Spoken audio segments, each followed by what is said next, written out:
Cotonou abrite depuis la matinée de ce lundi 16 janvier 2023 la 5e réunion ordinaire du comité technique des experts de l'autorité du bassin du Mono ABM. La cérémonie d'ouverture de cette importante réunion qui précède la 5e session ordinaire du Conseil des ministres de l'ABM a permis au directeur exécutif de cette structure de revenir sur les actions menées au cours de l'année 2022 et d'évoquer celle de 2023.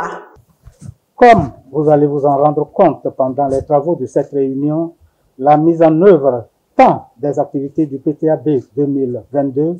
que des résolutions a permis à l'ABM de réaliser des progrès substantiels par rapport à sa mission qui est d'assurer la gestion durable du bassin au moyen de la gestion intégrée, équitable et concertée des ressources en eau et de l'environnement. Ainsi, avec l'appui de vous tous, l'autorité du bassin du Mono est davantage connue, non seulement dans les deux États partis, mais également en Afrique et dans le monde. Je voudrais évoquer entre autres la participation d'une délégation de la direction exécutive de l'ABM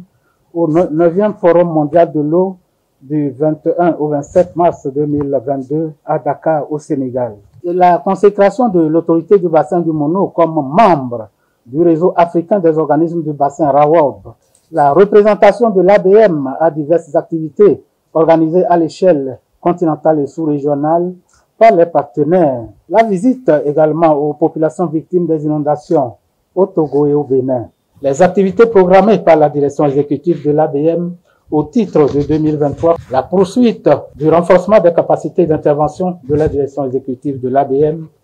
le développement du partenariat avec les acteurs de l'eau du bassin et avec les partenaires techniques et financiers, la poursuite du développement des projets IRE et bouclier climat mono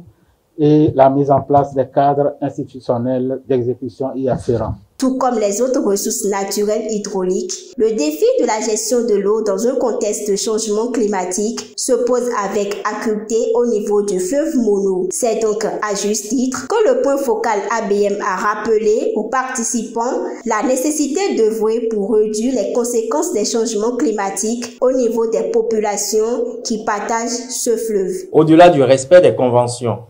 ratifiées par nos deux États,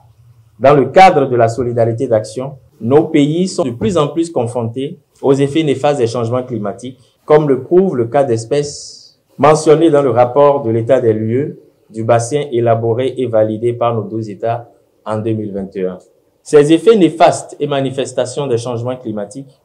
diverses menacent dangereusement les ressources naturelles, notamment celles en eau, les écosystèmes connexes, le développement socio-économique et l'épanouissement des populations riveraines du bassin du Mono. Le représentant du président du Conseil des ministres de l'autorité du bassin du Mono félicite d'ores et déjà les experts pour la qualité du travail qui sera abattu durant les 3 jours de travaux. Également, il remercie les partenaires techniques et financiers pour le rôle capital qu'ils ont joué dans la mise en place de l'ABM. À tous nos partenaires techniques et financiers, je voudrais dire un sincère merci pour le rôle capital qu'ils ont joué dans le processus de mise en place de l'autorité et son accompagnement pour assurer une mise en œuvre efficiente